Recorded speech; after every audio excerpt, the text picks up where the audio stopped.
आपका स्वागत करती हूं। रात के 10 बज रहे हैं। आप आज तक पर दस्तक देख रहे हैं, जहां आज आपको सबसे पहले नौकरियों को लटकाकर युवाओं को भटकाने वालों के खिलाफ दस्तक देनी है। 5 साल में सरकारों को दोबारा चुनने का मौका मिल जाता है। तय वक्त में मुख्यमंत्री, मंत्री, विधायक सब शपथ ले लेते हैं, लेकिन आज दस्तक दीजिए उत्तर प्रदेश के उन नौजवानों के हक में जिन्होंने सब इंस्पेक्टर बनने के लिए 2016 में आवेदन दिया, 2018 में चयन हुआ, 2019 में सब इंस्पेक्टर बनने की ट्रेनिंग भी हो गई, लेकिन अब 2021 के 6 महीने बीतने जा रहे हैं। आज तक हजारों युवाओं को सब इंस्पेक्टर की भर्ती में आवेदन के 5 साल बाद भी ट्रेनिंग लेने के बावजूद न नियुक्ति मिली न सैलरी। 2022 में उत्तर प्रदेश चुनाव किसके चेहरे पर होगा, अभी से केशव प्रसाद मौर्य कहते हैं कि केंद्रीय नेतृत्व तय करेगा। लेकिन 5 साल बाद भी ट्रेनिंग लेने के बावजूद सब इंस्पेक्टर पद की नौकरी और सैलरी कब उत्तर प्रदेश में चयन करके बेरोजगार छोड़ दिए गए युवाओं को मिलेगी, कोई नहीं बताता। अधर में लटके हुए हैं, सैलरी मिलती नहीं है, तारीख पर तारीख के चलते नौकरी नहीं पा पाए। दरोगा कहलाने से पेट नहीं भरता,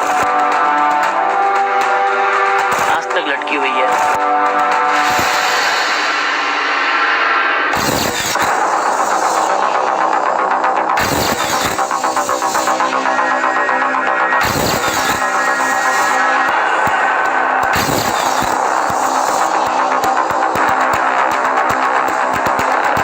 जिनके बदन पर जनता की सुरक्षा की वर्दी आने के बाद घर वालों की खुशियों का ठिकाना नहीं था, जिन्होंने अपने बच्चों के पुलिस में नौकरी पाने के वर्षों के सपने पूरे होने पर मंदिरों से मजारों तक, लड्डू से लेकर चादर तक चढ़वाई थी, अब रोजगार की वो वर्दी सरकारी कछुआ चाल के कारण बेरोजगारी का ठप्पा लिए दीवार पर टंगी।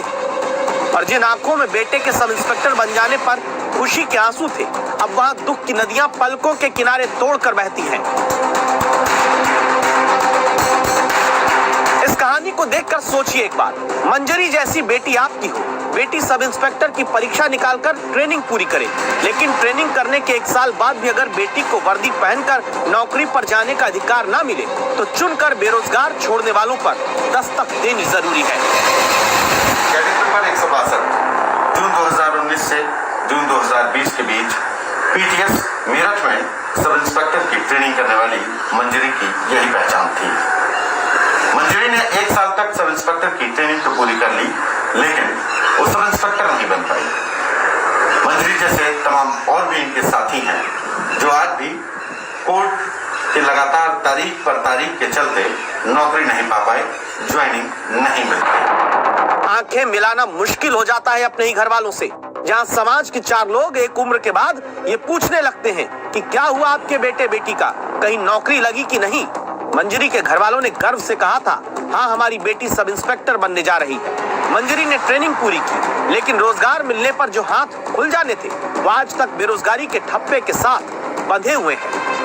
अधर में लटके हुए हैं। अगर रिजल्ट आ जाता है, एक बार ऑर्डर जारी हो जाए, हम हारते हैं, जीतते हैं, कुछ भी होता है, कम से कम हम आगे के लिए देख सकते हैं। जैसे ये भर्ती चली जा रही है, हम ओवर एज हो चुके हैं, अब ना प्राइवेट नौकरी करने के कहीं लायक रह रहे हैं, वो कहते हैं कि तुम दरोगा बन गए हो। अरे आपको क्या है मैडम, आपको क्या परेशानी, आप तो दरोगा हो, आज नहीं कल नौकरी मिलेगी। लेकिन सर दरोगा कहलाने से पेट नहीं भरता। मंजरी जैसे हजारों नौजवानों के पेट पर बेरोजगारी का दर्द देने वालों की जिम्मेदार है वो व्यवस्था जो समय से भर्ती तक पूरी नहीं कर पाती। 2016 में हजारों नौजवानों ने उत्तर प्रदेश में सब इंस्पेक्टर भर्ती के लिए आवेदन किया था। जुलाई 2017 में लिखित परीक्षा हुई थी, लेकिन पर्चा लीक हो गया, परीक्षा रद्द हो गई। 5 महीने बाद जाकर दिसंबर 2017 में दोबारा लिखित परीक्षा कराई गई। फरवरी 2019 में रिजल्ट आया। परिणाम पर सवाल उठाते कुछ नौजवान हाईकोर्ट गए। हाईकोर्ट नए सिरे से रिजल्ट तैयार करने को कहता है। सरकार हाईकोर्ट के फैसले के खिलाफ सुप्रीम कोर्ट जाती है। जून 2019 से जून 2020 तक इस बीच चयनित 2486 युवाओं की सब इंस्पेक्टर के लिए पुलिस ट्रेनिंग सरकार शुरू करा देती है। लेकिन जून 2020 में ही सुप्रीम कोर्ट चयनित दरोगाओं की पासिंग आउट परेड पर रोक लगा देता है। फरवरी 2021 से सुप्रीम कोर्ट में युवाओं को नियुक्ति देने का मसला ऑर्डर के तौर पर सुरक्षित रखा हुआ है। लेकिन आवेदन के 5 साल बाद और सुप्रीम कोर्ट में रिजर्व रखे ऑर्डर के 5 महीने बाद भी साफ नहीं कि मंजरी जैसे हजारों युवाओं को नौकरी मिलेगी भी या फिर नहीं। आरोप है कि जिम्मेदार है वो सरकारी अकर्मण्यता जो अदालत में 5 महीने से रिजर्व रखे ऑर्डर को जल्द सुनाने की पैरवी भी दम से नहीं कर पाती।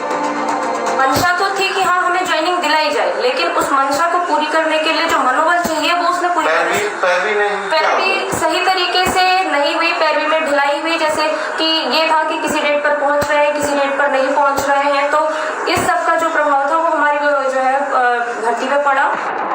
सरकारी विभाग की रोजगार दिलाने की पैरवी नहीं करता तो जिस वर्दी को पहनकर रोजगार मिलने वाला था वो वर्दी अब यूं ही तय करते रह जाते हैं आशीष यादव, जिसकी सिलवटें इनके भविष्य पर पड़ी हैं।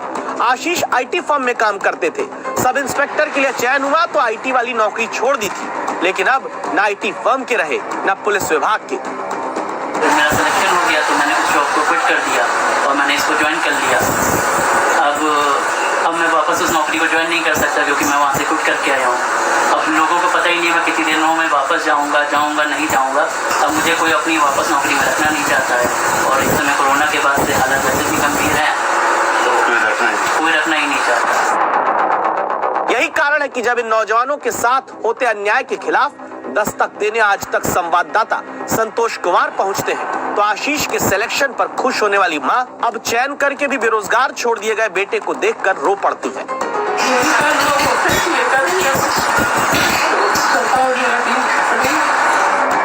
ऐसा नहीं कि उत्तर प्रदेश में बहुत ज्यादा पुलिस वाले हैं। लोकसभा में गृह मंत्रालय की तरफ से इसी साल बताया गया कि जब देश में पुलिस विभाग में 5,31,000 पद खाली हैं, तो यूपी में अकेले 1,11,865 पोस्ट पुलिस वालों की खाली पड़ी है। जब आज तक ने उत्तर प्रदेश पुलिस भर्ती और प्रमोशन विभाग के प्रमुख आर.के. विश्वकर्मा से बात की तो उन्होंने बिना कैमरे पर आए कहा, जल्द अदालत में लटकी हुई भर्तियों के मामले का हल निकालेंगे।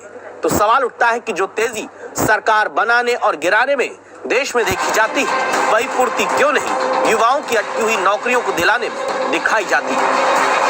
संतोष कुमार, लखनऊ, आज तक।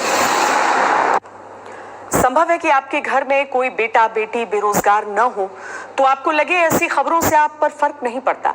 संभव है कि आपको लगे कि अरे ये तो सरकारी नौकरी पाने के लिए परेशान लोगों की खबर है, आपको क्या चिंता करनी। तो ऐसा सोचने वाले लोग अपना नुकसान भी सरकारी बेरोजगारी के कारण कैसे करते हैं जानिए। भर्ती प्रक्रिया लटकती है तो सरकारी दफ्तर में काम का बोझ बढ़ता है। कम लोगों के ऊपर ज्यादा काम होने के कारण आम इंसान की फाइल, जनता का काम सरकारी दफ्तर में लटकता जाता है। सरकारी दफ्तर में फाइलों का अंबार लगता जाता है तो भ्रष्टाचार जन्म लेता है। जल्दी काम कराने के बदले रिश्वत का लेन देन शुरू हो जाता है। उदाहरण के तौर पर पुलिस में भर्ती पूरी नहीं होगी तो अपराध बढ़ेगा। इसीलिए ऐसे मुद्दे देखिए, दस्तक दीजिए